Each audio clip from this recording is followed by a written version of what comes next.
अस्सलाम वालेकुम फ्रेंड्स, कैसे हैं आप सब लोग? आई होप आप सब लोग बिल्कुल ठीक है। वेलकम टू वीडियोलॉजी बाय अख्तियार शो। बिस्मिल्लाहिर्रहमानिर्रहीम। हम कंटिन्यू करते हैं अपने स्टडीज़ को। हमारे हो गए हैं BIF 101 के 40 टॉपिक्स हो गए हैं, या इस वीडियो में हम करेंगे 41 से 45 टॉपिक्स तक, ठीक है। तो चलते हैं फिर आगे। क्विज ले लेते हैं सबसे पहले। हाँ जी, तो tRNA are linked to an amino acid at one and through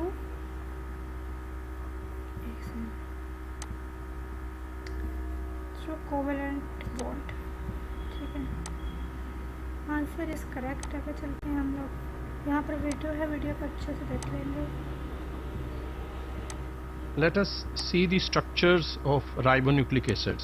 So mRNA is always single-stranded when it is formed from DNA during the process of transcription. But soon after its formation, this single strand assumes a double helical conformation just after formation. This conformation is achieved mainly due to base stacking interactions. You might be remembering base stacking interactions which were also present in the DNA helix, but here it is slightly different. Base stacking interaction is slightly different here. The interaction between purine and purine is stronger as compared to the base stacking interaction between purine and pyrimidine, or pyrimidine and pyrimidine. So this is the helical structure which is assumed by a mRNA molecule. In this structure, the white line is representing the nitrogenous bases, while this green line representing the backbone consisting of ribose sugars and phosphoric acids. So this is a single-stranded helical structure in contrast to the double helical structure of DNA, where two strands are helically coiled around an imaginary axis, but here only single strand is coiled around an imaginary axis and it forms a helix. In the structure, some self-complementary sequences may occur in RNA molecules, and these self-complementary sequences may produce more complex structures. So RNA can base pair with complementary regions of either RNA of the same or of the other, or DNA of molecules. RNA has no any regular secondary structure that serves as a reference point. As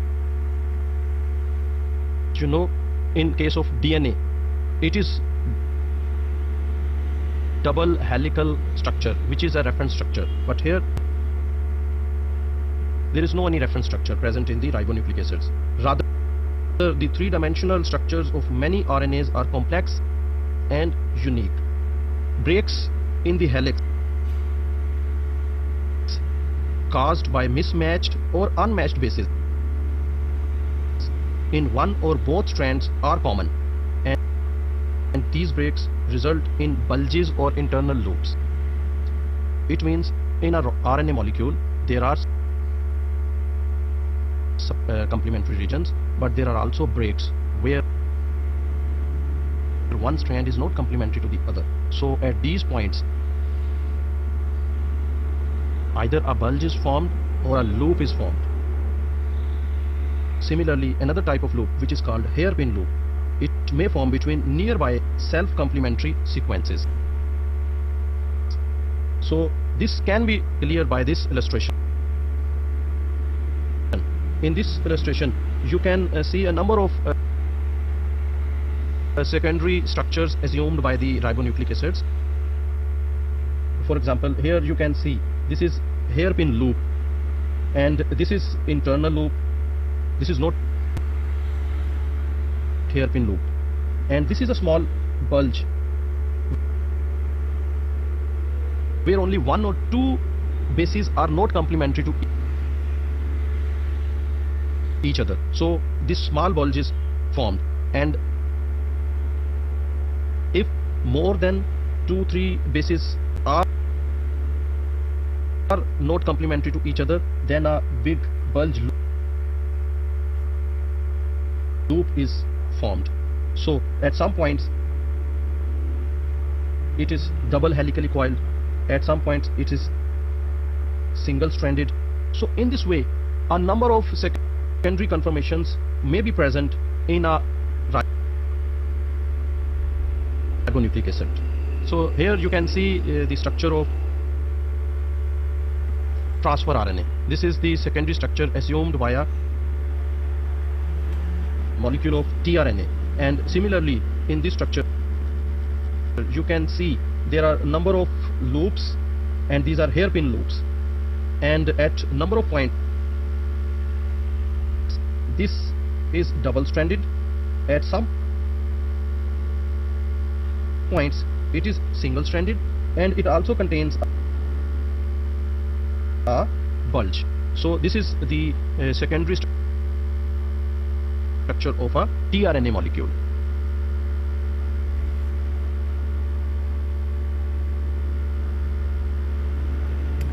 so friends, finally हमारी video हो गई है complete. हम चलते हैं अपनी reading की तरफ. यहाँ पर हमारे पास रीडिंग में पीपीटीज भी हैं और हैंडआउट्स भी हैं. ठीक है, चलिए हम इसको पढ़ते हैं. mRNA is always single stranded when it is formed from DNA, but this single strand assumes a double helical conformation soon after its formation. This conformation is achieved mainly due to base stacking interactions. ठीक है, messenger RNA और mRNA ये इसका structure है. सही है. उसके बाद self complementary sequences may occur in the RNA molecule which produce more complex structures. So RNA can base pair with complementary regions of either RNA or DNA.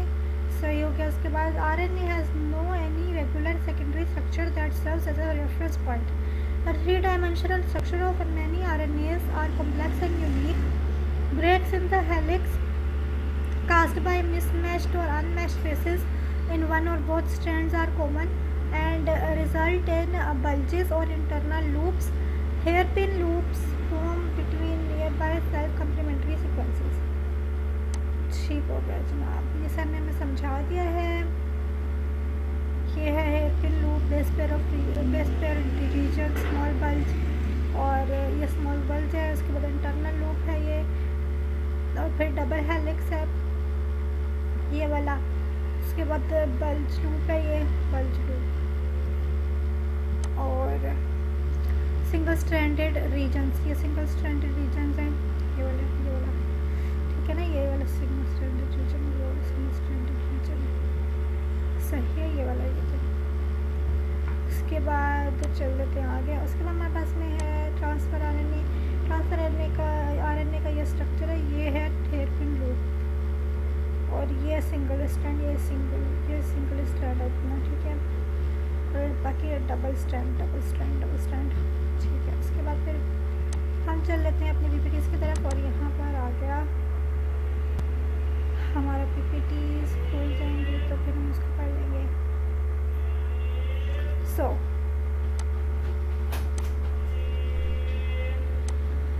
ये हमारी PPT structures of RNAs. mRNA is always single stranded when it is formed from DNA, but this single strand assumes a double helical conformation soon after its conformation. This conformation is achieved mainly due to base stacking interactions. So ये structure है mRNA का. Self complementary sequences may occur in RNA molecule which produce more complex structures. So RNA can base pair with complementary regions of either RNA or DNA. So RNA has no any regular secondary structure that serves as a reference point. The three-dimensional structures of many RNAs are complex and unique. उसके बाद breaks in the helix caused by mismatched or unmatched bases in one or both strands are common and result in bulges or internal loops. Hairpin loops form between nearby self complementary sequences. सही हो गया. उसके बाद फिर यहाँ पर उसका ये दो स्ट्रक्चर्स है tRNA का और mRNA का. तो ये हमने पढ़े हैं अभी हैंडआउट्स में, सेम है. ठीक है, अब चलते हैं हम पोस्ट असेसमेंट में, इसका क्विज ले लेते हैं। हाँ जी, dash performs number of functions in the ribosomes.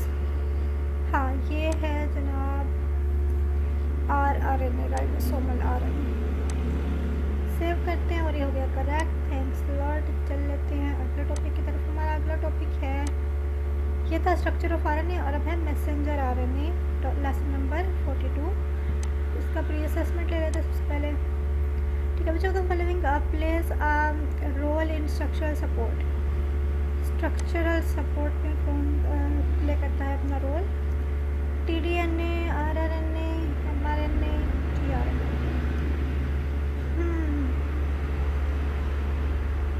तो ये RNA आई गेस सही है, देखते हैं।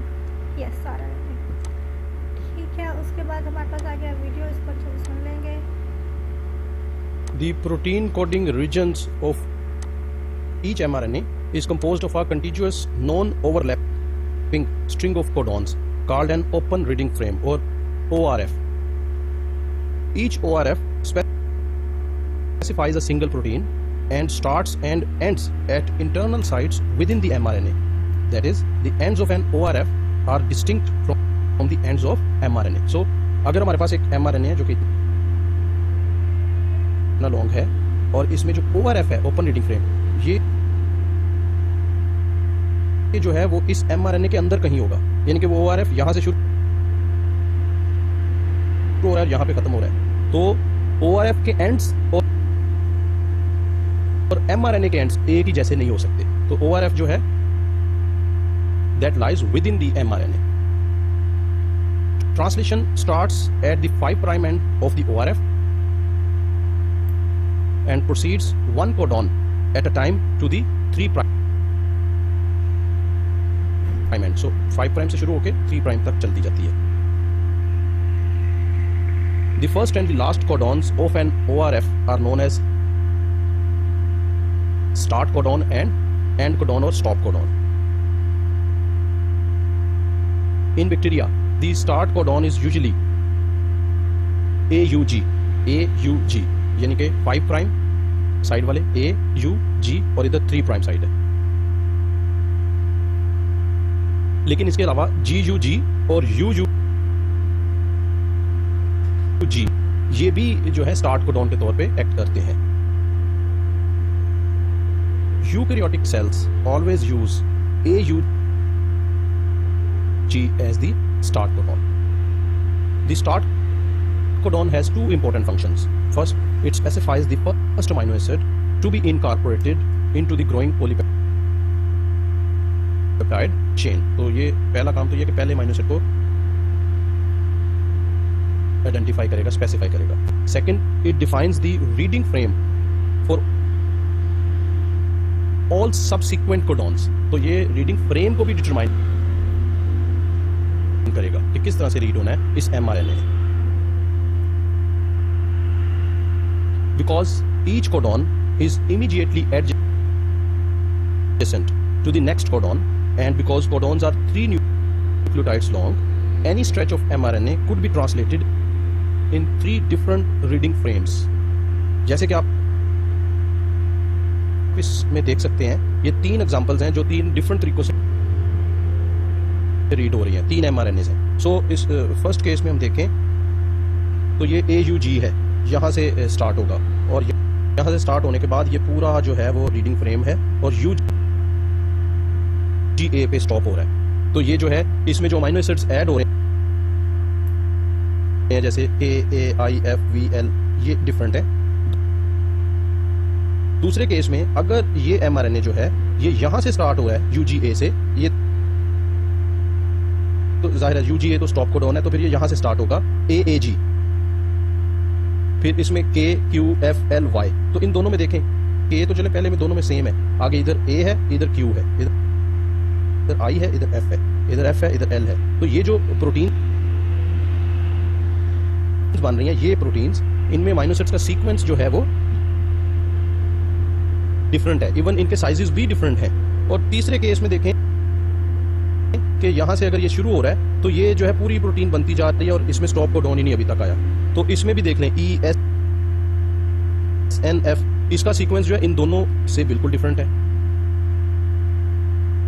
तो इस तरह से ये जो है ये 3 डिफरेंट पॉसिबल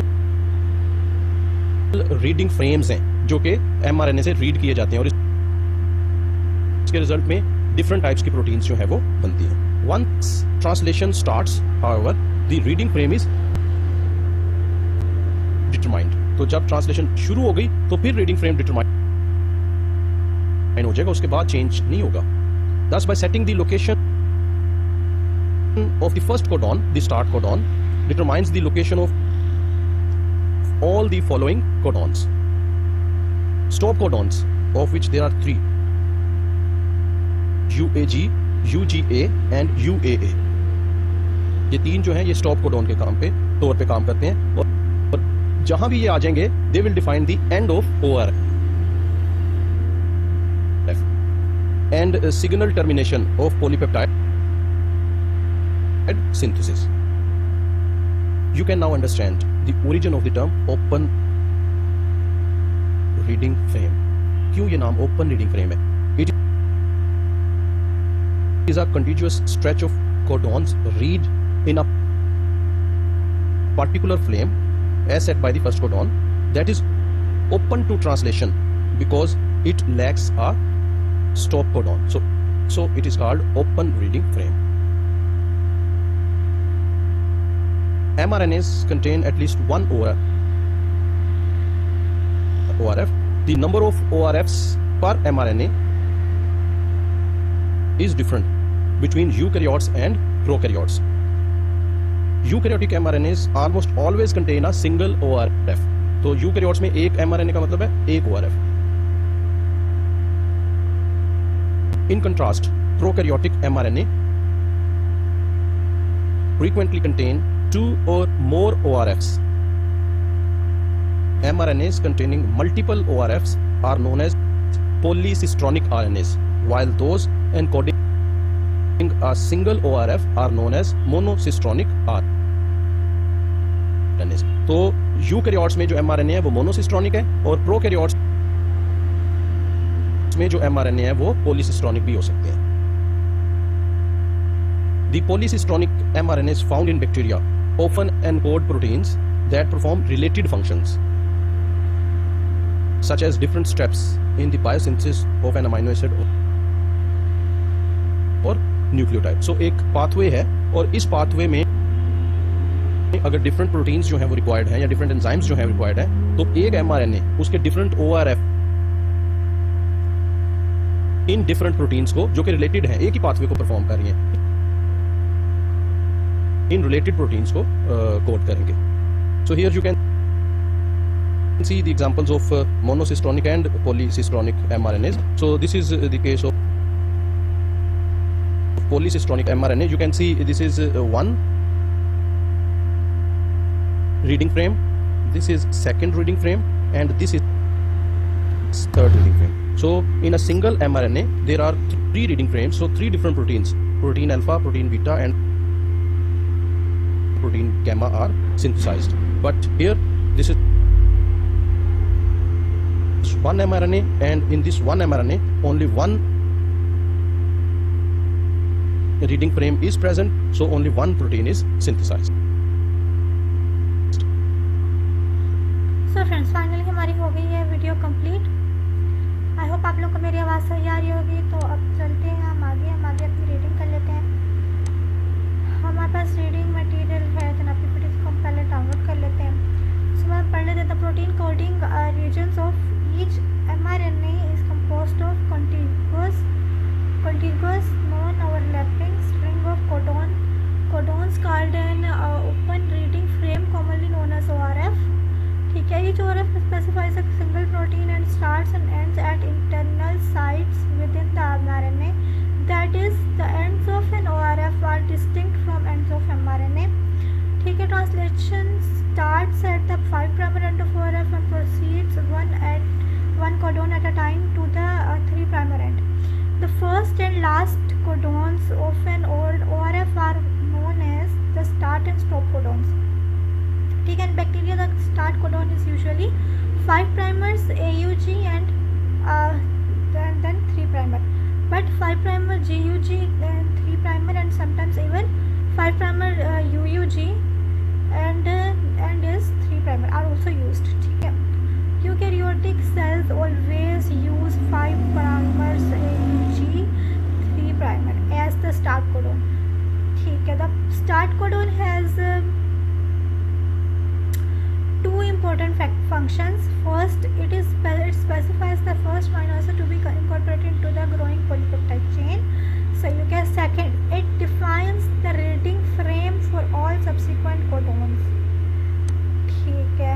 इसके बाद में stop codons of which there are 3 UAG 5 primer UAG 3 primer 5 primer UGA 3 primer and 5 primer UAA 3 primer define the end of the ORF and signal termination of polypeptide synthesis. ठीक है. You can now understand the origin of the term open reading frame. It is a contiguous stretch of codons read in a particular frame as set by the first codon that is open to translation because it lacks a stop codon. ठीक है. mRNAs contain at least one ORF. The number of ORFs per mRNA is different between eukaryotes and prokaryotes. Eukaryotes mRNA also almost always contain a single ORF, and in contrast, prokaryotic mRNAs frequently contain 2 or more ORFs. mRNAs containing multiple ORFs are known as polycistronic, and RNAs and those encoding a single ORF are known as monocistronic RNAs. The polycistronic mRNAs found in bacteria often encode proteins that perform related functions such as different steps in the biosynthesis of an amino acid or nucleotide. सही हो गया. उसके बाद हम चलते हैं पुटिबिलिटी से 30 को पाई होते हैं. सो जनाब, प्रोकैरियोटिक सेल के अंदर होते हैं पॉलीसिस्ट्रोनिक mRNAs और RNAs होते हैं, और यूकैरियोटिक में मोनोसिस्ट्रोनिक होते हैं. सही हो गया. अब हमारे पास आ गया मैसेंजर RNA. मैसेंजर RNA में पढ़ रहे हैं the protein coding regions of each mRNA is composed of a contiguous non-overlapping string of codons called an open reading frame, commonly known as ORF. उसके बाद each ORF specifies a single protein and starts and ends at internal sites within the mRNA. That is, the ends of an ORF are distinct from the ends of the mRNA. ठीक है. Translation starts at 5 primer end of the ORF and proceeds one codon at a time to the 3 primer end. The first and last codons of an ORF are known as the start and stop codons. ठीक है. In bacteria, the start codon is usually 5 primer IUG and 3 primer, but 5 primer GUG 3 primer and sometimes 5 primer UUG 3 primer are also used. Eukaryotic cells always use 5 primer AUG 3 primer as the start codon. ठीक है. The start codon has two important functions. First, it specifies the amino acids. The first amino acid to be incorporated into the growing polypeptide chain. Second, it defines the reading frame for all subsequent codons. ठीक है. Because each codon is immediately adjacent to the next codon, and because codons are 3 nucleotides long, any stretch of mRNA could be translated in 3 different reading frames. ठीक है. Okay, ये एक हो गया reading frame, ये दूसरा हो गया, ये तीसरा हो गया. सही हो गया. उसके बाद में हमारे पास once translation starts, however, the reading frame is determined. Thus, by setting the location of the first codon, the start codon determines the location of all following codons. Stop codons, of which are 3 5 primer UAG 3 primer 5 primer GUG 3 primer and 5 primer UGA 3 primer or 5 primer UAA 3 primer defines the end of the ORF and signal termination of polypeptide synthesis. ठीक है. You can now understand the origin of the term open reading frame. It is a contiguous stretch of codon read in a particular frame as set by the first codon that is open to translation because it lacks a stop codon. ठीक है. mRNA contains at least one ORF. The number of ORFs as per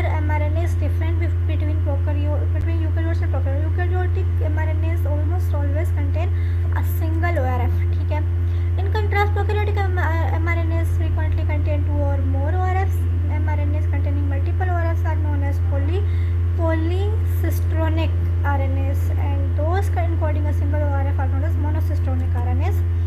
The polycystonic RNAs are found in bacteria, often encoded in proteins that perform related functions such as different steps in the biosynthesis of an amino acid or nucleotide. ठीक हो गया जनाब, done हो गया। Prokaryotic का ये है, ये एक ORF है, सेकंड ORF, थर्ड ORF, ठीक है। एक जीन के लिए, दूसरे जीन के लिए, तीसरे जीन के लिए, तीनों रिलेटिव फंक्शंस परफॉर्म करेंगे जीन्स, ठीक है। इसके अलावा फिर हमारे पास में जो यूकैरियोटिक mRNA होता है उसमें सिर्फ एक ही ORF होता है एक जीन के लिए, जो कि सिर्फ स्पेसिफिक फंक्शन परफॉर्म करता है। चलो जी, सही, ओके जनाब। और ये तो टॉपिक अब पिपरीज के बाद मुझे ज़्यादा अच्छा समझ आया। अब तो हम लोग चलते हैं आगे। हमारे पास आप लोग ने कमेंट में बताना आपको कितने अच्छे से कहाँ किस स्टेप पर समझ आ गया था, ठीक है। अब चलते हैं हम आगे। पोस्ट असेसमेंट ले लेते हैं। कुल से यहाँ पर length of mRNA molecule is variable and it depends on the length of gene. I think true. करते हैं आगे। mRNA is containing multiple ORFs are known as none of these multicystonic polycystonic. So both are correct. Thanks Lord. चलते हैं आगे topic की तरफ। हमारा अगला टॉपिक है टॉपिक नंबर 43, प्रोकैरियोटिक mRNAs, ठीक है। टेक वाज इसको लेते हैं। mRNA containing multiple ORFs are known as polycystonic. So I know ये ठीक है, तो ये देखा है, ठीक है, अल्हम्दुलिल्लाह। अब चलते हैं आगे। आगे आपकी वीडियो को देखते हैं, वीडियो में अच्छे से समझ लेते हैं। For translation to occur, the ribosome must be recruited to mRNA, यानी कि राइबोसोम को mRNA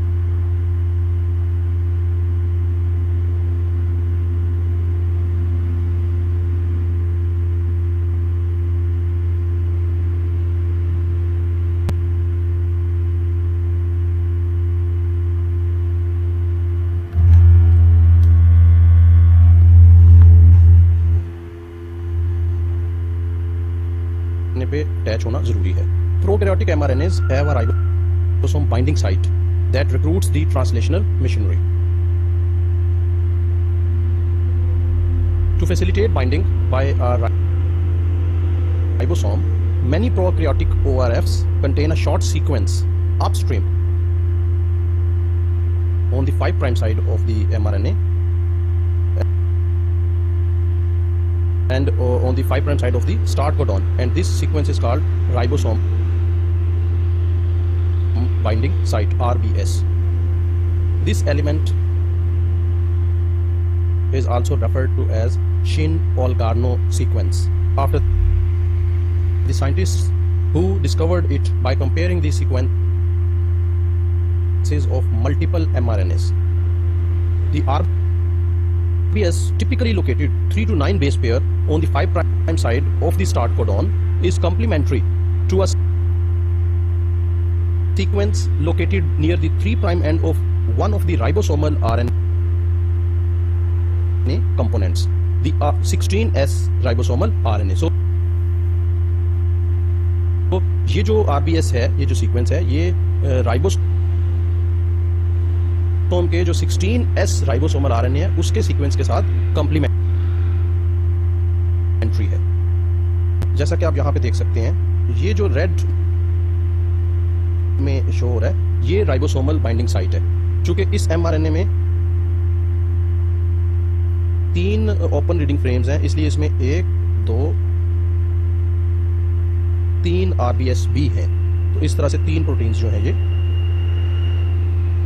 बनती हैं। अगर आप इस RBS में देखें, यहाँ पे सीक्वेंस UAA GGAGGU है, ये जो सीक्वेंस है RBS का, और इस के ये जो सीक्वेंस है ये 16S RNA का सीक्वेंस है, और ये सीक्वेंस बिल्कुल कंप्लीमेंट्री है इस RBS के सीक्वेंस से। तो इस तरह से ये जो राइबोसोम है ये यहाँ पे आके अटैच होगा। The RBS base pairs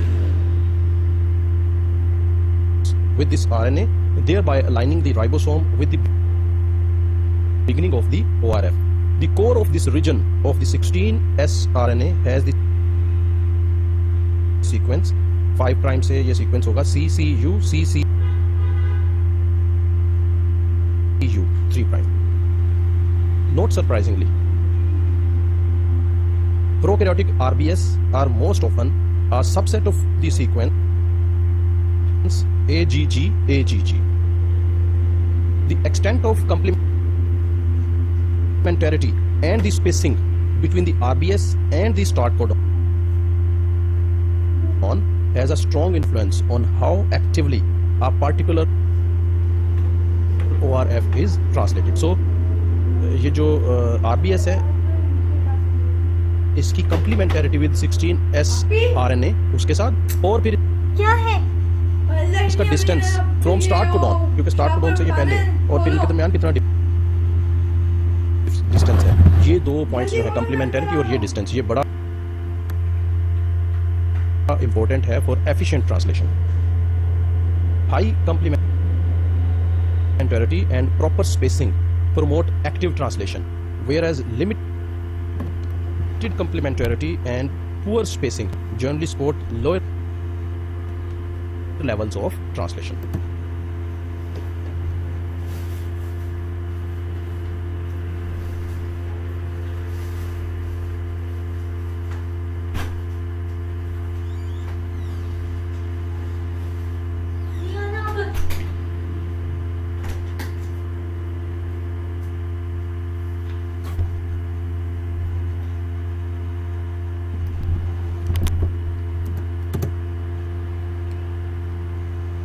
Some prokaryotic ORFs lack a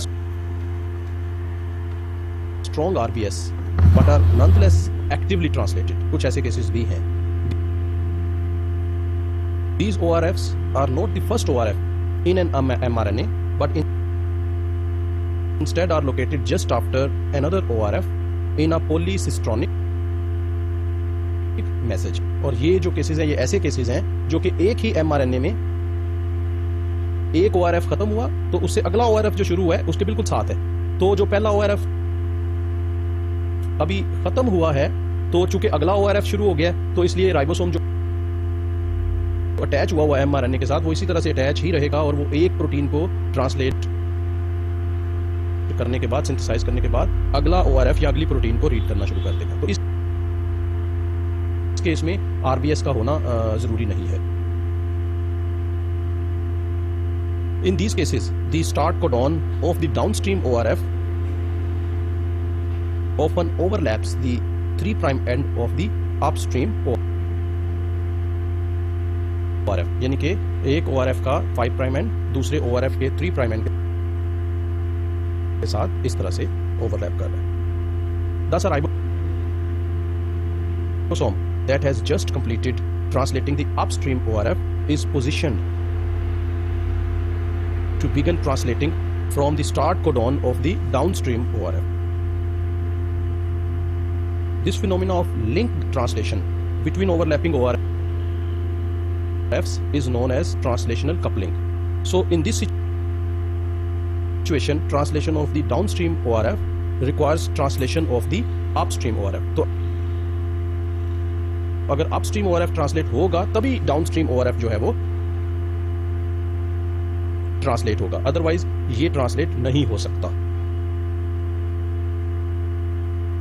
Indeed, with two translationally coupled genes, a mutation that leads to a premature stop codon in the upstream ORF also prevents translation of the downstream ORF. So, ऐसा भी case हो सकता है कि ये जो है translation जो है वो कपल्ड है और एक ORF जो है उसके बाद फौरी दूसरा ORF शुरू हो रहा है, लेकिन एक पहले ORF में यानी कि जो पहले ORF अपस्ट्रीम ORF है उसमें अगर म्यूटेशन हो जाती है और इस म्यूटेशन से इस ORF में स्टॉप कोडॉन इंट्रोड्यूस हो जाता है तो इसका मतलब है यहां पे आके जो है वो स्टॉप हो जाएगी ट्रांसलेशन और फिर अगला ORF जो है वो रीड नहीं हो सकता. सो फ्रेंड्स, हमारी वीडियो जो है वो की कंप्लीट. हम चलते हैं अपनी रीडिंग की तरफ. फटाफट से इस टॉपिक की रीडिंग कर लेते हैं. इसको कर लेंगे डाउनलोड, बाकी मटेरियल को रीड कर लेंगे. For translation to occur the ribosomes must be recruited to the messenger RNA. Prokaryotic mRNA have a ribosome binding site that recruits the translation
ribosomal binding site, but are nonetheless activity translated.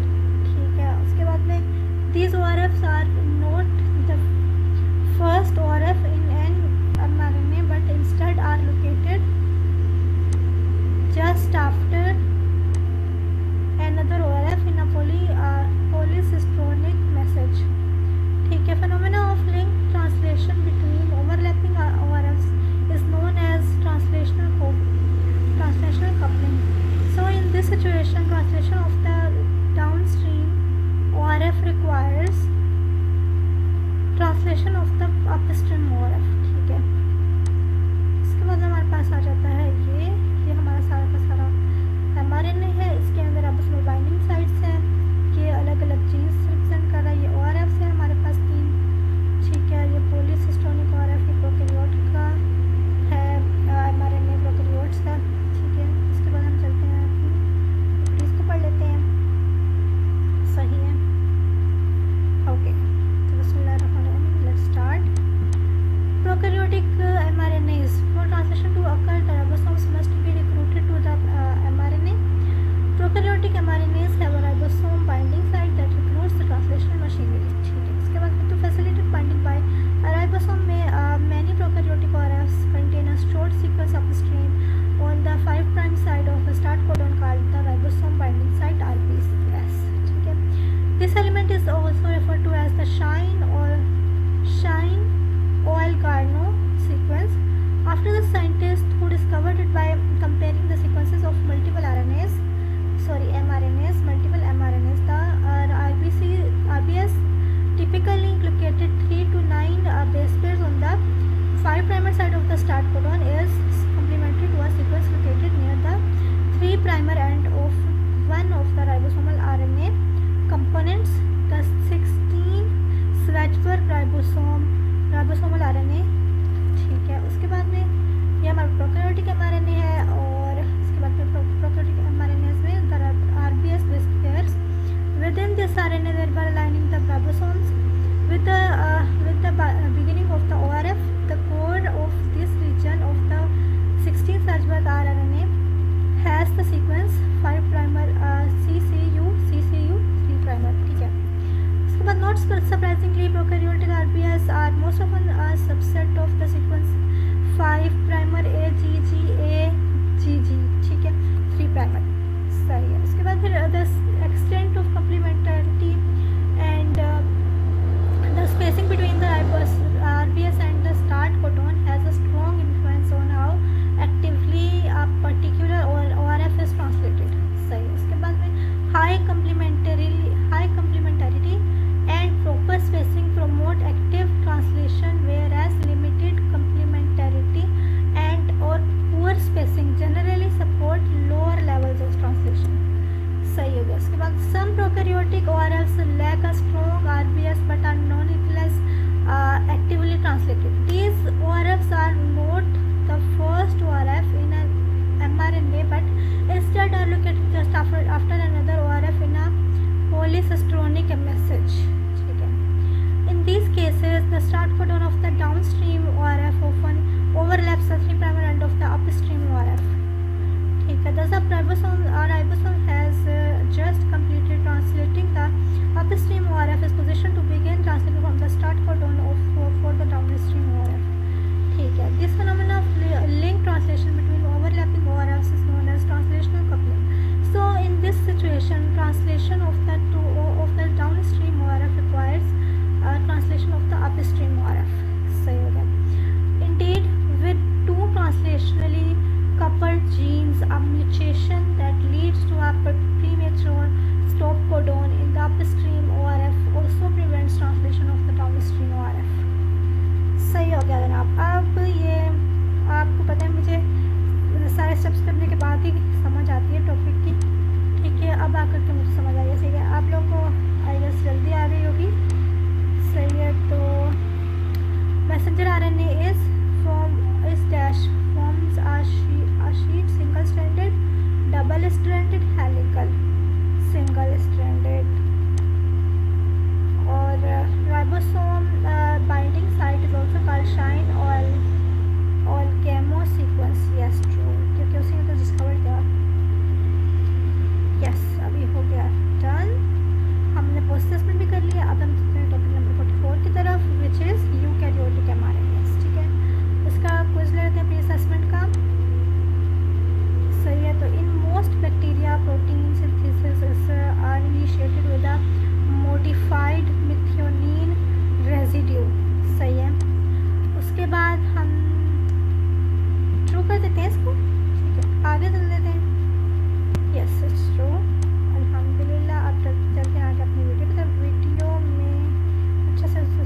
Unlike their prokaryotic counterparts, eukaryotic mRNAs recruit ribosomes using a specific chemical modification called the 5' cap, which is located at the extreme 5' end of the mRNA. So इनमें कोई RBS या कोई ऐसा sequence नहीं है जैसा कि prokaryotes में होता है, बल्कि इनके 5' एंड पे एक्सट्रीम पे कुछ मॉडिफिकेशन होती है जिसे हम कहते हैं 5' cap. The 5' cap is a methylated guanine nucleotide that is joined to the 5' end of the mRNA via an unusual 5' to 5' linkage.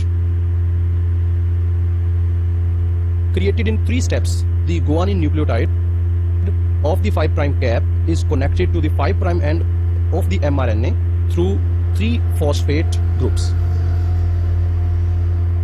The resulting 5' cap is required to recruit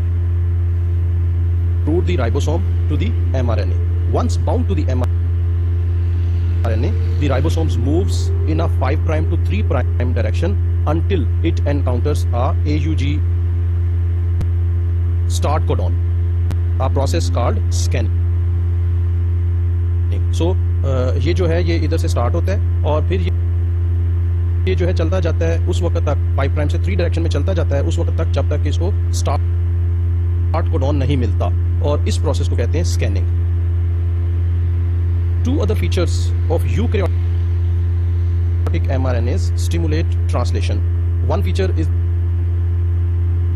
the presence in some mRNAs of a purine 3 bases upstream of the start codon and a guanine immediately downstream, that is 5' guanine, then ANNAUGG. This is the sequence. This sequence was originally identified by Marilyn Kozak and is referred to as the Kozak sequence. Many eukaryotic mRNAs lack these bases, but their presence increases the efficiency of translation. In contrast to the situation in prokaryotes, these bases are thought to interact with the initiator tRNA, not with an RNA component of the ribosome. A second feature that contributes to efficient translation is the presence of a poly A tail at the extreme 3' end of the mRNA. So 3' end के end पे एक poly A tail भी है. This tail is added enzymatically by the enzyme poly A polymerase. Despite its location at the 3' end of the mRNA, the poly A tail enhances the level of translation of the mRNA by enhancing the recruitment of key translation initiation factors. So directly ये translation को तो effect नहीं कर सकता क्योंकि ये 3' and पे है, बिल्कुल एंड पे है, ठीक है, लेकिन ये इनडायरेक्टली जो कुछ ट्रांसलेशन फैक्टर्स हैं उनको रिक्रूट करके इस एफिशिएंसी को एनहांस करता है. Importantly, in addition to their roles in translation, these 5' and 3' end modifications also protect eukaryotic mRNAs from rapid degradation. So friends, finally हमारी वीडियो हो गई है कंप्लीट. हम चलते हैं अपनी रीडिंग की तरफ. हमारी रीडिंग में देखते हैं कि हमारे पास क्या क्या कुछ है. 50s हैं और थोड़ा मटेरियल है, उसको पढ़ लेते हैं. Unlike their prokaryotic counterparts, eukaryotic mRNAs recruit ribosomes using a specific chemical modification called the 5' cap, which is located at the extreme 5 end of the mRNA. The 5' cap is a methylated guanine nucleotide that is joined to the 5' end of the mRNA via an unusual 5' to 5' linkage. 2 other features of eukaryotic mRNAs stimulate translation. One feature is the presence in some mRNAs of a purine 3 bases upstream of the start codon and guanine immediately downstream. ठीक है. A second feature that contributes to efficient translation is the presence of a poly A tail at the extreme 3' end of the mRNA. This tail is added enzymatically by the enzyme poly A polymerase. ठीक है. उसके बाद में हमारे पास है despite its location at the 3' end of the mRNA, the poly A tail enhances the level of translation of the mRNA by enhancing the recruitment of key translation initiation. सही है. उसके बाद हम चलते हैं आगे. initiation factor. ठीक है. Importantly, in addition to their roles in translation, these 5' and 3' and modifications also protect eukaryotic mRNAs from rapid degradation. अच्छा ठीक है. उसको फ़ौरन से डिस्ट्रॉय होने से वो बचाता है. सही है. उसके बाद ये इसका mRNA का स्ट्रक्चर, फिर ये mRNA का स्ट्रक्चर है, फिर उसके बाद ये सारा का सारा प्रोसेस दिखाया हुआ है कि इसमें क्या क्या हो रहा है. DNA mRNA, उसके बाद मैच्योर mRNA. ठीक है. उसके बाद प्रोटीन बन रही है. उसके बाद हम चलते हैं अपनी PPTs की तरफ. इसको लिफ्ट करवा देते हैं हम अब. ठीक है. अब चलते हैं आगे. Eukaryotic mRNAs, unlike their prokaryotic counterparts, eukaryotic mRNAs recruit ribosomes using a specific chemical modification called the 5' cap, which is located at the extreme 5' end of the mRNA. सही. उसके बाद the 5' cap is methylated guanine nucleotide that is joined to the 5' end of the mRNA via an unusual 5' to 5' linkage. Created in 3 steps, the guanine nucleotide of the 5' cap is connected to the 5' end of the mRNA through 3 phosphate groups. ठीक है. The resulting 5' cap is required to recruit the ribosome to the mRNA. Once bound to the mRNA, the ribosome moves in a 5' to 3' direction until it encounters a 5' AUG 3' start codon, a process called scanning. ठीक है. उसके बाद में हमारे पास है two other features of eukaryotic mRNA stimulate translation. One feature is the presence in some mRNAs of presence किसकी of a purine 3 bases upstream of the start codon and a guanine immediately downstream. 5' guanine और adenine and पता नहीं किस लिए है NNAUGG, और ये हो गया फिर एंड हो गया 3' का एंड. ठीक है. उसके बाद this sequence was originally identified by Marilyn Kozak and is still referred to as the Kozak sequence. Many eukaryotic mRNAs lack these bases. हाँ, N वाली बेस नहीं हुआ है. हाँ, but their presence increases the efficiency of translation. ठीक है. In contrast to the situation in prokaryotes, these bases are thought to interact with the initiator tRNA, not with the RNA component of the ribosome. अच्छा ठीक है. A second feature that contributes to the efficient translation is the presence of a poly A tail at the extreme 3' end of the mRNA. This tail is added enzymatically by the enzyme poly A polymerase. उसके बाद है despite this location at 3' end of the mRNA, the poly A tail enhances the level of translation of the RNA by enhancing the recruitment of key translation initiation factor. ठीक है. उसके बाद हमारे पास में है importantly, in addition to their roles in translation, these 5' 3' and modification also protect eukaryotic mRNAs from rapid degeneration. ठीक है जी. अब उसके बाद हम चलते हैं अपनी पोस्ट असेसमेंट की तरफ. इसको कुछ ले लेते हैं. ठीक है. Let's start. In most bacteria, protein synthesis is initiated with a modified methionine residue. अच्छा, तो देखते हैं. false नहीं है, true कर देते हैं. true. आगे चलते हैं. In eukaryotes, dash is present downstream of 5' to 3' direction. हाँ, मेरे ख्याल में guanine.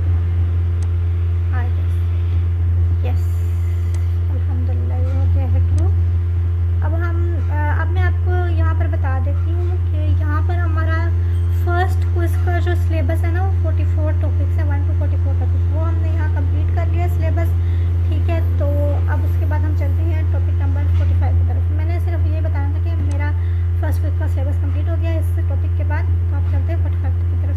The heart of protein synthesis is the translation of nucleotide sequence information in the form of codons into amino acids. This is accomplished by tRNA molecules, which act as adapters between codons and the amino acids they specify. There are many types of tRNA molecules, but each is attached to a specified amino acid, and each recognizes a particular codon or codons in the mRNA, because most tRNA recognize more than one codon. So her tRNA जो है वो एक खास किस्म के amino acid के साथ attach होगा और एक खास किस्म के या 2-3 किस्म के कोडॉन्स को ही आइडेंटिफाई करेगा. tRNA molecules are between 75 and 95 nucleotides in length, although the exact sequence varies. All tRNAs have certain features in common. First, all tRNAs end at the 3' terminus with the sequence 5' CCA. So, her tRNA के and पे CCA sequence होगा. Consistent with this absolute conservation, the 3' end of this sequence is the site that is attached to the cognate amino acid. A second striking aspect of tRNA is the presence of several unusual bases in their primary structure. These unusual features are created post-transcriptionally by enzymatic modification of normal bases in the polynucleotide chain. So इनमें जो दूसरा striking feature है वो ये है कि इनमें कुछ जो है वो अनयूजुअल बेसिस पाए जाते हैं. और ये अनयूजुअल बेसिस कहाँ से आए? क्योंकि नॉर्मल सीक्वेंस में तो ये अनयूजुअल बेसिस नहीं होते. तो ये अनयूजुअल बेसिस जो है पोस्ट ट्रांसक्रिप्शनली इनमें जो है वो मॉडिफाई करके इनमें बनाए गए हैं. For example, pseudo-uridine is derived from uridine by an isomerization in which the site of attachment of the uracil base to the ribose is switched from the nitrogen at ring position 1 to the carbon at ring position 5. तो ये जो uridine में ribose और uracil attach है, ये जिस position से carbon 1 के साथ यूरासिल अटैच है, इसको जो है स्विच करके कार्बन 5 के साथ जो है वो पोजीशन 5 के साथ अटैच किया जाता है और ये बन जाता है pseudo uridine. Likewise, dihydrouridine is derived from uridine by enzymatic reduction of the double bond between the carbons at position 5 and 6. So इसमें आप देख सकते हैं कि ये जो है यूरिडीन है और इस यूरिडीन में जो है इस पोजीशन पे राइबोस अटैच है और इससे जब सूडो यूरिडीन बनेगा तो ये जो पोजीशन है ये चेंज हो गई है. अब ये इस पोजीशन से राइबोस जो है वो इसके साथ पहले इस पोजीशन से अटैच था, अब इस पोजीशन से अटैच है. इसी तरह जो है ये यूरिडीन से यहाँ पे डबल बॉन्ड है कार्बन नंबर 5 और कार्बन नंबर 6 में, और जब डाईहाइड्रोयूरिडीन बनता है तो ये डबल बॉन्ड जो है ये खत्म हो जाता है. तो इस तरह से ये जो है यूनिक किस्म के बेसिस जो हैं वो इसमें पाए जाते हैं. Other unusual bases found in tRNA include hypoxanthine, thymine, and methylguanine. These modified bases are not essential for tRNA function, but cells lacking these modified bases show reduced rates of growth. सो इनका जो है अगर reduce rate of growth है तो इसका मतलब है इन basis का रोल जो है वो ट्रांसलेशन में है, क्योंकि reduced rates of translation mean reduced rates of growth. This observation suggests that the modified bases lead to improved tRNA function. For example, hypoxanthine plays an important role in the process of codon recognition by certain tRNAs. So friends finally हमारी ये जो video है वो complete हो चुकी है और हमारे लेक्चर की अब हम इसकी रेटिंग कर लेते हैं. रेटिंग में पीपीटी को कर लेते हैं डाउनलोड, उसके बाद फिर हम इसको मटेरियल को रीड कर लेते हैं. The heart of protein synthesis is the translation of nucleotide sequence formation in the form of codons into amino acids. This is accomplished by tRNA molecules which act as adapters between codons and amino acids they are specified. There are many types of tRNA molecules, but each is attached to a specific amino acid and each recognizes a particular codon or codons in the mRNA. Most tRNAs ठीक है recognize more than one codon. ठीक है, उसके बाद फिर है a striking aspect of tRNA is the presence of several unusual bases in their primary structure. The unusual features are created post-transcriptionally by enzymatic modification of normal bases in the polynucleotide chain. Unusual bases found in tRNA include hypoxanthine, thymine and methylguanine. ठीक है, तो these modified bases are not essential for tRNA function, but cells lacking these modified bases show reduced rates of growth. अच्छा ठीक है, इसके बाद uridine है. इसमें राइबोस यहाँ पर थी एन के साथ इसका बॉन्ड था, इसके बाद फिर राइबोस का बॉन्ड आ गया दूसरी तरफ तो ये बन गई सूडो यूरिडीन. उसके बाद ये यूरिडीन थी, इसमें से डबल बॉन्ड हटा दिया तो ये बन गई डाईहाइड्रो यूरिडीन. ठीक है, उसके बाद हम चलते हैं अपनी पीपीटीज को स्टडी कर लेते हैं हम लोग. ठीक है, सो वी आर हेयर. तो हम आगे अपनी पीपीटीज पर हम इसको कर लेते हैं स्टडी. ट्रांसफर आरएनए, इसके अंदर the heart of protein synthesis is the translation of nucleotide sequence information in the form of codons into amino acids. सही हो गया. This is accomplished by tRNA molecules which act as adapters between codons and the amino acids they specify. There are many types of tRNA molecules, ठीक है, but each is attached to a specific amino acid and each recognizes a particular codon or codons in the mRNA. Most tRNAs recognize more than one codon. ठीक है, उसके बाद tRNA molecules are between 75 and 95 ribonucleotides in length. Although the exact sequence varies, all tRNAs have certain features in common. सही है. First, all tRNAs end at 3' terminus with the sequence 5' CCA terminal. CCA 5' CCA 3'. ठीक है, उसके बाद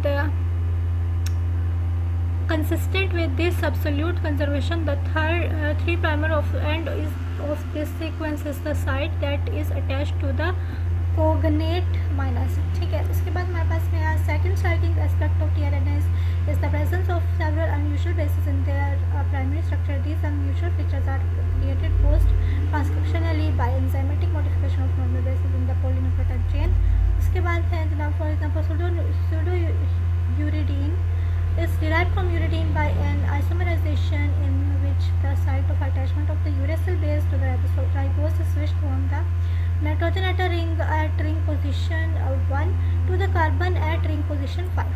ठीक है, उसके बाद likewise dihydrouridine is derived from uridine by enzymatic reduction of the double bond between the carbon at position 5 and 6. सही है, तो ये वही बताया जा रहा है इसमें डायग्राम में, हमने पहले भी देखा है. ठीक है,